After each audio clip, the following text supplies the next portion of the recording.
बहुत समय पहले की बात है। नदी के किनारे एक घास के मैदान में एक चींटी और एक टिड्डा रहते थे। गर्मी के मौसम में चींटी किसान के खेत से गेहूं के दाने इकट्ठा करने में कड़ी मेहनत कर रही थी। चींटी सुबह से शाम तक दिन भर कड़ी मेहनत करती, अपनी पीठ पर संतुलित रूप से रखे भारी अनाज को इकट्ठा करती। फिर वह गेहूं के दानों को सावधानी पूर्वक अपने भंडार में रखती और दूसरा दाना इकट्ठा करने के लिए खेत की ओर दौड़ पड़ती। वह खेत और अपने भंडार के बीच लगातार भागती रहती, अक्सर पूरे दिन यही काम दोहराती रहती। दूसरी ओर घास के मैदान में एक टिड्डा था जो अपना सारा समय गाने और नाचने में बिताता था। वह अक्सर चींटी का मजाक उड़ाता था, जो दिन भर अनाज इकट्ठा करने में इतनी मेहनत करती थी। वह अक्सर चींटी को अपने साथ गाने, नाचने और मौज मस्ती करने के लिए बुलाता था।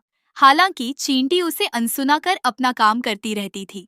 इससे टिड्डा और भी जोर से हंसता था और अक्सर चींटी का मजाक उड़ाते हुए कहता था कि गर्मियों में उनके पास पेट भरने के लिए पर्याप्त भोजन है। यह सुनकर चींटी ने कहा कि वह सर्दी के मौसम के लिए कुछ खाना बचा रही है और टिड्डे को भी ऐसा ही करने की सलाह दी।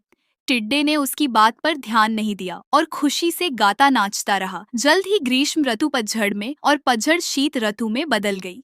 हिमपात के कारण बाहर कड़ाके की ठंड पड़ रही थी। सूरज मुश्किल से दिखाई दे रहा था और रातें लंबी और अंधेरी थीं।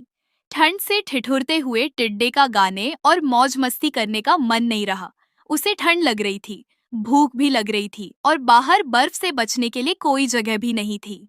वह सोचने लगा कि इस कठिन परिस्थिति से खुद को कैसे बचाए।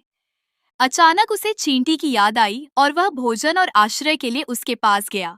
वह उसके घर गया और मदद के लिए उसका दरवाजा खटखटाया। जब चींटी ने दरवाजा खोला तो टिड्डे ने भोजन और आश्रय के बदले में उसके लिए गाने की पेशकश की। इस पर चींटी ने जवाब दिया कि उसने गर्मियों में कड़ी मेहनत करके सर्दियों के लिए पर्याप्त भोजन जमा किया था और टिड्डे ने तब उसका मजाक उड़ाया था।